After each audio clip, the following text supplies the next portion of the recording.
Hey friends, it's Sarah. I ended up getting a whole bunch of dark academia / gothic book holds in from my library all at once, so I decided that I would just make a video about my unseasonable reads.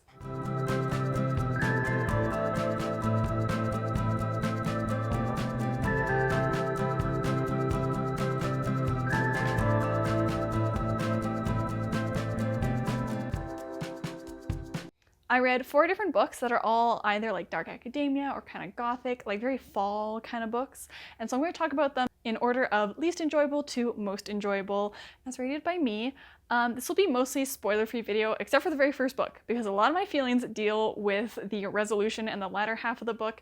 So you've been warned, if you don't want spoilers, skip over that book. My first book is Darlings of the Asylum by Noel O'Reilly. This was 2 stars.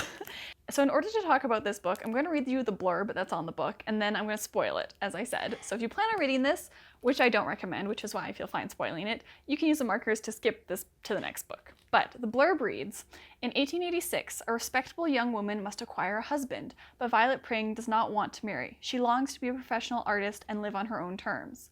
When her scheming mother secures a desirable marriage proposal from an eligible Brighton gentleman for her, Violet protests. Her family believes she is deranged and deluded, so she's locked away in Hillwood Grange lunatic asylum against her will. In her new cage, Violet faces an even greater challenge. She must escape the clutches of a sinister and formidable doctor and set herself free. So I will give you a second to think about that and to what kind of book do you think is this going to be based on that blurb? And I think you will probably come to the same conclusion I did, but we're just think about that, put a pin in that, and we're going to talk about the first little bit of this up until, I want to say about a page 150. It's just kind of Violet living her life. She's trying to get better at art. She's avoiding the suitor that her mother's trying to push at her, and she's just arguing with her family and being like, being a woman in these times sucks. It sets the scene really well for Violet to be a woman who's just really dedicated to her art who eschews gender norms. But then a third of the way through the book, she wakes up in an asylum and has to figure out why she's there and how to escape. And she meets a bunch of women who are all suffering from various afflictions, mental illness, or birth defects. And throughout most of the book, it feels like the author is really setting this up to be about how men would throw their female relatives into asylums when they wouldn't conform. And so now I just want you to think about what you thought this book was going to be about based on the blurbs, because throughout most of the book, it really feels like the author is setting it up to be about how men would throw their female relatives into asylums when they wouldn't conform. And suddenly in the third act of this book, it turns out that Violet, these are the spoilers, that Violet actually has what seems to be dissociative identity disorder, and then she has this other personality named Eloise, and who has been running around being a depraved sexual nuisance. What? It's technically a plot twist because the book has been set up to kind of examine the misogyny of sending women to asylums and calling women crazy when they're just, have a personality. And it does subvert the expectation that that's what this book is, but God, at what cost? The fact that Violet is actually ill kind of legitimizes all the things that her family and acquaintances said about her.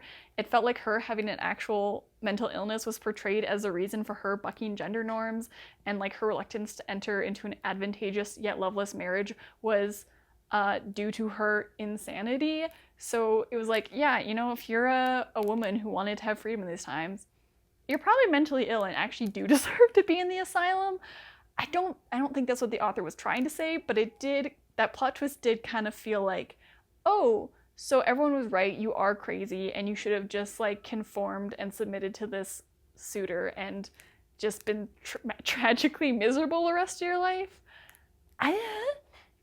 Also, throughout this plot, she becomes kind of friends. She's only met the guy twice, but with this artist named Mr. Lily, and there's this series of convoluted events that I won't get into because they would make this video way too long, but he ends up being hired at the asylum to draw the women there, and him and Violet are left alone at one point, and they just have sex. She's like, quick, they're coming back, and pulls up her skirts and is like, let's do it, which was just absolutely uncalled for, and really was kind of shocking. And I was like, oh, no. And again, this kind of undermines the first part of the book where Violet is railing against misogyny and having to get married in order to have her freedom, but then suddenly she meets this artist twice and is in love with him and is like, yeah, let's have sex. I've just remembered other parts of this book I'm not going to talk about because this is not a video about this. we are going to get better stuff. Aside from all that nonsense, there's also this talk about the asylum's main doctor's darlings, like the darlings of the asylum, and how he's interested in some of these patients in particular, and then like a bunch of them start dying. And there's a part where the doctor says that he basically wants to create a space to keep women that he doesn't want to procreate, like separate from society. It's eugenics. He's like, eugenics is good. But then nothing's ever done about that. And at the end of the book, Violet escapes Mr. Lilly, then ends up killing him and assuming his identity to truly have her freedom. And it's like, what? So we're just gonna let the doctor do his eugenics asylum thing. Cool. And then Violet, you know, kind of has like a girl boss moment, but instead of feeling like a girl boss moment, it just is like a little concerning because like apparently she is actually mentally ill and seems to need some sort of help and is potentially violent because she kind of, it sounds like she accidentally or maybe kind of on purpose pushed her mom down the stairs, paralyzing her. So like she does need help, not the kind that's offered at the asylum. Like that's still really bad, and the way they treat people there is like awful still in this book. But like she's just like out in the world being like, I'm just gonna raw dog life, having this like sexually crazy alter ego who's like kind of dangerous and violent. And like also I feel like the portrayal of dissociative identity disorder is not super great. It feels pretty stereotypical and like, oh, having these personalities makes someone dangerous because like her other personality is kind of dangerous. But honestly, this book I think really makes the case for people saying men shouldn't write female protagonists. It's kind of like that. I think there's like a Reddit, there's like a subreddit that's like men writing women. This book could just be in that. And it feels like the author looked at like the Madonna horror complex and went, yeah, I'll just put them both in one character. That'll subvert that. Rough. Real rough. Real rough. The next book is Graveyard Shift by M.L. Rio. This one was 3 stars, sadly. This is a novella. It's only like 140-ish pages by the author of If We Were Villains, and it follows a group of 5 people who work the night shift at various jobs, and they like meet up for cigarette breaks in the cemetery. And one night they discover a freshly dug grave. The gravedigger returns, and then over the course of one night they investigate to see what the heck is going on. And I saw someone on Goodreads say that it felt like the outline for a novel, and I really think that's the perfect way to describe it. It has so much potential, but due to its length, the characters are never fully developed. Like, I don't even know how long they've known each other. I thought it was kind of recent, but then it sounded like a lot of them had history, and I was like, wait, what? The plot happens at this breakneck pace, and then the mystery just feels really easy to solve because it's solved in under 150 pages. I've also seen people describe it as Scooby-Doo without the dog, and like that's kind of accurate too.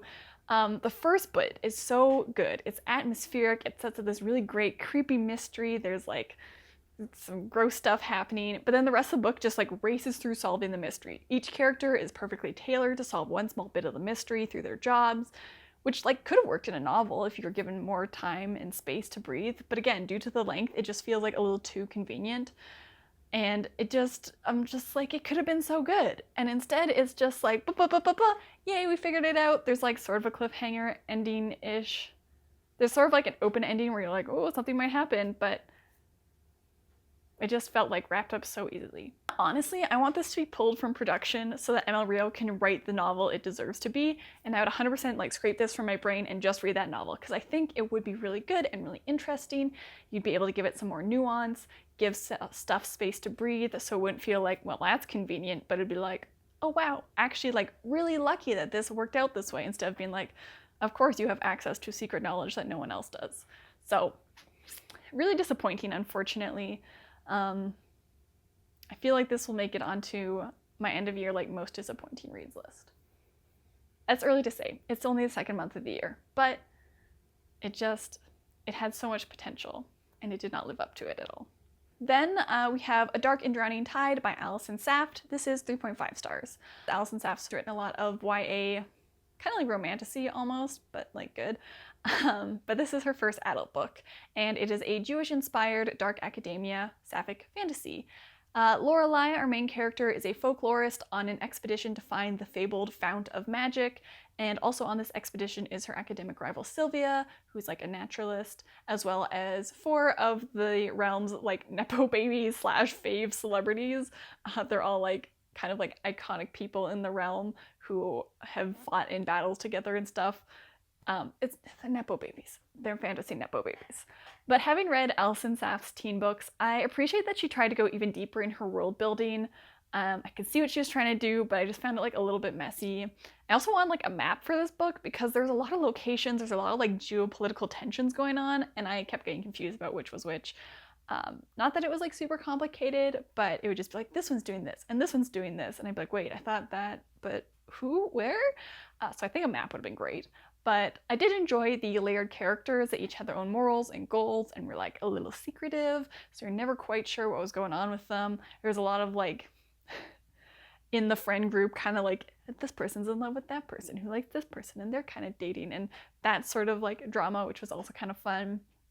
Lorelai was a really prickly character. She had a hard time opening up to anyone, and her self-sabotaging ways could be really frustrating, but I did feel like it was pretty easy to sympathize with her due to her prior trauma and the way it was clear that she was only closed off because she was scared of being hurt. I thought that came across really well. She also like wielded her intellect as a weapon, and it was clear that inside she was just hurting and she wanted love, but she was scared. She was scared from her trauma. So poor baby Lorelai. I think the one aspect that could have been done maybe a little bit better was the transition from like kind of rivals to lovers, where she starts off thinking Sylvia's just like a complete pain in the butt to then being infatuated with her. It kind of felt a little bit abrupt, even though it was like a really slow burn later on in the book. It didn't feel like it was an evenly paced slow burn. It was just kind of like, I hate you, I hate you, I hate you. Oh, I think you're kind of hot. Okay, now we're in love. And I think it should have been a little drawn out throughout the rest of the book a little bit more. I did predict part of the mystery pretty early on, but I don't think that really affected my enjoyment all that much because there were still a few twists that I didn't see coming, so it wasn't like, I know how this is going to end the entire time. And because Lorelai is a folklorist, she relates a lot of her experiences to various like fairy tales, folk tales, and I thought this was a little bit overused at times. She would just be like, this thing has happened, and it sure is just like this folk tale, and then she would like recount the folk tale. I think that needed to be reined in slightly because it was like every situation she's like, it's like that, like, you know, this realm's version of Little Red Riding Hood. And I think if we had a little bit less of that, it would have been a little bit better. Some of the themes in the book were like prejudice, respecting the natural world, and I really liked how those were explored. Like Sylvia being a naturalist is much more about like kind of communing with these magical creatures and like figuring out how to work with them instead of just trying to like subjugate them and like hurt them or force her way past them. Lorelai also has some really good character development, and she has to work through some childhood as well as just generational trauma, and I think that works really well where it's not like a linear process. She has kind of setbacks and progress throughout the entire book. This is really the perfect book for people who love a self-sabotaging protagonist, a real slow burn enemies or rivals to lovers, and a wide-ranging exploratory fantasy adventure. I've also seen it described as like backpacking fantasy, and that's also accurate. They do a lot of like hiking through places. So the last book, and my favorite of the lot, was A Study in Drowning by Ava Reid. This one I rated 4 stars. So this is a gothic YA dark academia book, and it follows Effie, who believes in fairy tales like kind of half of her country does. But not only has Emrys Murden's epic about a mortal who falls for a fairy king and then destroys him her favorite book, but she herself also has visions of this fairy king. Murden's family announces a contest to redesign the late author's estate, and Effie is like so excited. She ends up being the winning applicant, and she is just so excited to redesign her favorite author's house and bring it back to its former glory. However, once at the decrepit manor, she meets Preston, who's a standoffish literature scholar who's researching the truth behind Murden's writing, and she ends up getting caught up in his research, and maybe things aren't as they seem. The atmosphere in this was incredible. It was dark, it was foggy, and I swear I felt chilled while I was reading this. I was like, oh, I need a hot chocolate, I need a blanket. It's giving damp, it's giving miserable. The setting was really actually giving the house in the third series of Unfortunate Events book. It's set on this like crumbling cliff that overlooks the sea, and I was really like, man, is that Lake Lachrymose? Because this is what it felt like. It's also in this like really wild state of decay. The sea is ever present and ominous and really almost feels like a character in its own right. And the book doesn't flinch away from like the dark part of the dark academia. It really goes into the precarious place of young women in higher education. There is a trigger warning for like sexual assault and kind of generally predatory men in this, so be warned if that's something you're sensitive to. But there's really like one quote that sums up the message of that part of the book, at least. It says, "I was 18. That meant I was a woman in some people's eyes. Well, I was a woman when it was convenient to blame me, and a girl when they wanted to use me." So, you can kind of see where that's going. But at the school that Effie attends, women aren't allowed to study literature, which is what Effie really wanted to do. She wanted to study fairy tales. So instead, she ends up studying architecture, where she's the only girl in the whole program, and this means that she deals with a lot of sexism, and there's also an instance of sexual abuse from her professor, which kind of haunts her throughout this entire book. It felt especially timely when I read it, because it also deals with what to do when your favorite author might not be who they appear to be, the way that powerful men abuse their influence and vulnerable girls, and how to reconcile your love of art with your condemnation of an author's actions. I read this around the time that the Neil Gaiman allegations were coming out, so it was pretty... couldn't have timed that better if I wanted to. There is a bit of romance in this, which is a sort of like one-sided rivals to lovers. The characters in this are like really complex, and the chemistry between Effie and Preston is really great. They've got some great banter.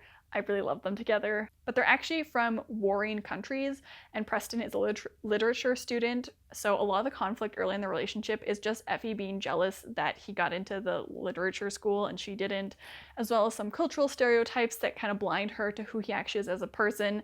And he's also kind of cold and haughty, so that doesn't help at all. But if you like their relationship in Divine Rivals, this couple will be your cup of tea, because it again is like academic little nerds who start out not liking each other but end up being just the sweetest little beings ever. So yeah, this was excellent. There is going to be a second book, but I think it was originally written as a standalone, I want to say, because it kind of like it ties up pretty much everything. There's nothing where I'm like, oh my god, what's going to be, what, I can't wait for the second book to find out what happens. But there's going to be a second book that I think deals with like the broader political fallout from this one. So I will read that because I did enjoy this one quite a lot. But yeah, this is really good. I was really impressed. I've never read Ava Reid stuff before, but maybe I'll give one of her adult books a try, although I've heard they're kind of graphic. So maybe her YA stuff is where I should stay. But also the writing in this, I didn't mention, the writing in this is like really beautiful and like pretty like poetic at times without being overly flowery. So really good, would highly recommend. A great dark academia book that hits all the points of dark academia that you really want it to. So that is a collection of unseasonable dark academia / gothic books that I read recently. Let me know if you've read any of them, if you enjoyed them. If anyone's read that first book, I'm so sorry, but maybe you enjoyed it more than I did. I hope you enjoyed it more than I did. Anyways, thank you so much for watching this video. Don't forget to like and subscribe, and I hope to see you next time. Now go read a book.